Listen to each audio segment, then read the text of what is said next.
Il y a deux principales saisons de plantation de riz au cours d'une année en Thaïlande.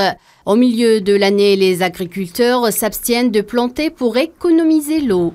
Cependant, quelques-uns ont réussi à insérer un troisième cycle de plantation. Objectif, augmenter la production de cette récolte afin de profiter de la hausse des prix mondiaux, malgré les restrictions sur les importations du riz thaïlandais en provenance d'Inde.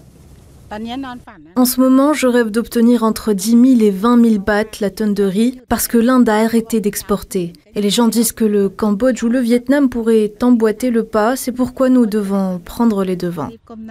Les précipitations dont dépendent fortement les riziculteurs ont été inférieures de 18% cette année au niveau habituel en raison de l'impact du phénomène climatique El Niño. Au moment où l'indice des prix du riz a enregistré une augmentation de 9,8% en août 2023.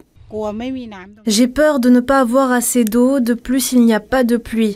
Normalement maintenant l'eau devrait être abondante en raison des fortes pluies, mais il n'y a pas eu de pluie pendant une longue période.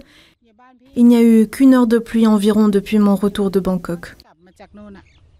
Le gouvernement thaïlandais a recommandé de limiter la culture supplémentaire du riz cette année afin de préserver les ressources en eau. Cela n'empêche pas les riziculteurs à utiliser des pratiques illégales et moins coûteuses pour pallier à leurs difficultés financières au moment où la majorité croule sous les crédits bancaires.